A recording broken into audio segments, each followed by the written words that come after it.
Hello viewers, it's me Arman Saroar. Welcome to another new vlog. I hope আপনারা সবাই ভালো আছেন.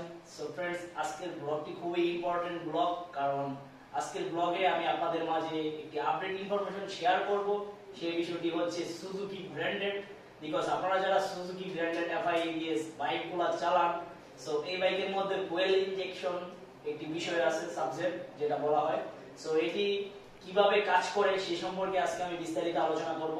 আমার পাশে একটি মেশিন দেখতেছেন আর আমার সাথে ইঞ্জিনিয়ার সুমান ভাই আছে. সো উনি এই বিষয়টি আপনাদের বিস্তারিত বুঝিয়ে বলবে. সো ব্লগটি প্রথম থেকে শেষ পর্যন্ত আপনাদের দেখতে হবে কারণ ব্লগটি আজকে অনেক লং হবে. সো মূল টপিকে আসি আমরা.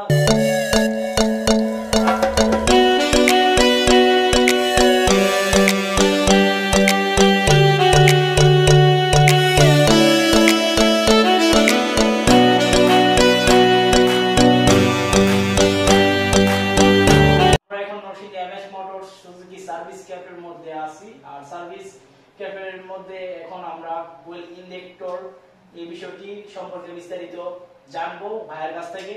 আর ভাইয়া আপনি কেমন আছেন?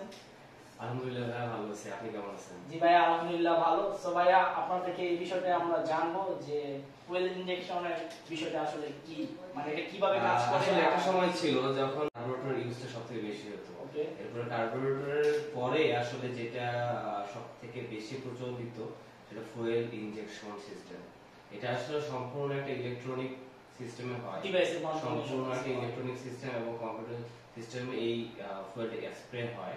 এটা যে থ্রোটল বডিতে হচ্ছে এই ফুয়েলটা স্প্রে হয়. আচ্ছা ভাই, এইগুলোর সুবিধাটা কি আসলে?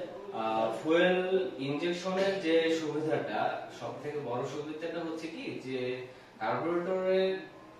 কার্বোরেটরের যে ইঞ্জিনগুলো আছে এই ইঞ্জিনগুলোতে এক্সজস্টের যে ধোঁয়াটা বের হয় পরিবেশের জন্য অনেক ক্ষতি, প্লাস পারফরম্যান্সের দিক থেকে এটা তুলনামূলক কিছু কম পাওয়া যায় কারণ হচ্ছে জার্নালিটা 100% পুড়ে না. কিন্তু ফুয়েল ইনজেকশনে যেটা হয় সেটা হচ্ছে ফুল ইলেকট্রনিক সিস্টেমে কম্পিউটার ECM এর মাধ্যমে এটা নির্দিষ্ট পরিমাণ জ্বালানি স্প্রে করে. এটা কি ভাই মাইলেজ কি কার্বোরেটর থেকে বেশি পাওয়া যায়? এটা সম্পূর্ণ ইলেকট্রনিক সিস্টেমে হয় দেখে যেমন পরিবেশ দূষণ অনেক কম হয়, ঠিক তেমনি ফুয়েলের এফিসিয়েন্সি অনেক বেশি পাওয়া যায়, অর্থাৎ ফুয়েল মাইলেজ অনেক ভালো পাওয়া যায়. ওকে ভাই, থ্যাংক ইউ. সো ভাই আমার সেকেন্ড কোশ্চেন হচ্ছে আপনার যে ফুয়েল ইনজেক্টর ক্লিনিং আসলে কেন করতে হয়? আসলে আমাদের দেশে ফুয়েল যেটা পাওয়া যায় অনেকে আমরা কি করি যে হচ্ছে বাইরে থেকে লোকাল ভাবে ফুয়েল নেই ইউজ করি, আবার অনেকে অনেক সময় পেট্রোলও নিয়ে নেই. তো ফুয়েলের মাঝে অনেক সময় ময়লা প্লাস আদার্স কিছু থেকে থাকে, চলে আসে. ইভেন ফুয়েল ট্যাঙ্ক নিয়মিত ক্লিন না করার কারণে অনেক সময় ময়লা জমে যায়. এই ময়লাগুলো যখন ফুয়েল ইনজেক্টরে যখন যায় তখন ইনজেক্টরের কিছু ছোট ছোট কিছু ছিদ্র আছে যেদিকে আসলে ফুয়েলটাকে ফ্লাশ করে. তো এই ফুয়েলটা ছোট ছোট বিষয়, হ্যাঁ, তো যখন হচ্ছে ওই ছোট ছোট ছিদ্রগুলোতে যখন ময়লাগুলো লেগে যায় তখন আর 100% ফ্লাশ করতে পারে না. ওকে, যার কারণে ফ্লাশ না করার কারণে বাইকের পারফরম্যান্স ড্রপ করে. আচ্ছা ভাইয়া, আপনি যেহেতু পেট্রোলের কথা বলছেন, আরেকটা জিনিস ক্লিয়ার করে দেন, সেটা হচ্ছে যে আসলে আমাদের বাইকে কি আমরা সব সময় অকটেন ইউজ করব না পেট্রোল, মানে দুইটার মধ্যে আমরা FI যে বাইকগুলোতে আমরা সব সময় প্রিফার করি, সব সময় আমরা সাজেস্ট করি যে আমরা সবাই অকটেন ইউজ করি. অকটেনের পারফরম্যান্স খুব ভালো পেট্রোলের থেকে অকটেনের পারফরম্যান্স অনেক ভালো পাওয়া যায়, প্লাস ইঞ্জিনটা অনেক ভালো থাকে. আচ্ছা ভাই, আমার 3 নাম্বার কোশ্চেন হচ্ছে কতদিন পর পর ফুয়েল ইনজেক্টর ক্লিন করতে হয়?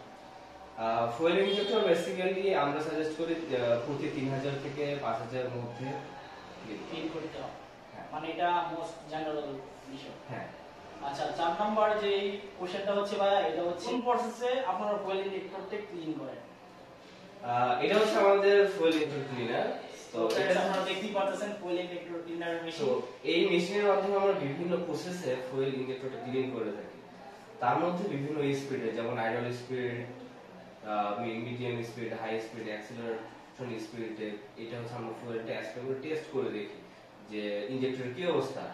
আর এছাড়াও আমরা শিফটিং স্পিড টেস্ট করি, লিকেজ টেস্ট করি, বিভিন্ন স্পিরিটে ফুয়েলটাকে অ্যাটমাইজ করি, যে প্রপারলি ফুয়েল ইনজেক্টরটা প্রপারলি অ্যাসপিরেট করতে পারতেছে কিনা বিভিন্ন স্পিরিটে আমরা এটা হচ্ছে অ্যাটমাইজ করি।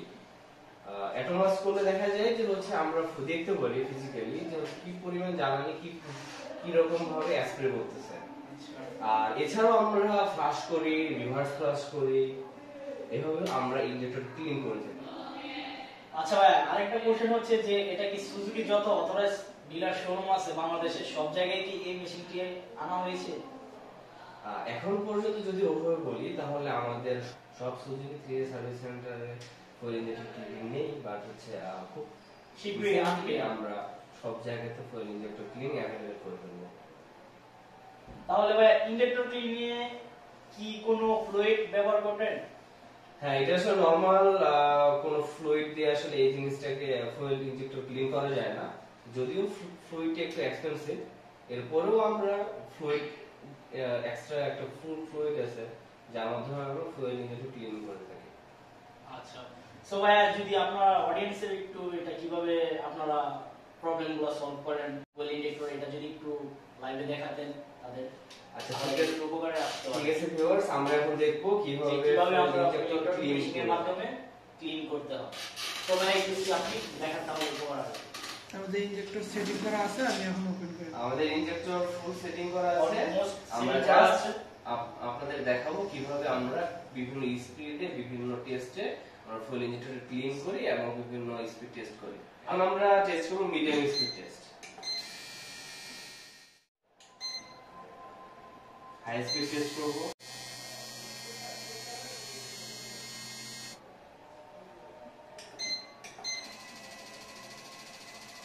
এটা হচ্ছে শিফটিং স্পিড টেস্ট।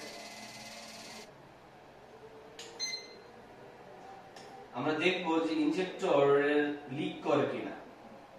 অনেক সময় ইনজেক্টর লিকেজ থাকে, যার কারণে হচ্ছে ফুয়েল খরচটা বেড়ে যায়। আমরা দেখতেছি যে ফুয়েল ইনজেক্টর সম্পূর্ণ ওকে, আর ফুয়েল কোনো লিক করে না। এখন আমরা অটোমেট করব, তার মধ্যে অটোমাইজের করব। তো অটোমাইজেশনের কিছু ধাপ আছে, যার কারণে হচ্ছে কিছু সময় নিয়ে এই জিনিসটা অটোমেট হয়, যার কারণে একটু সময় লাগে।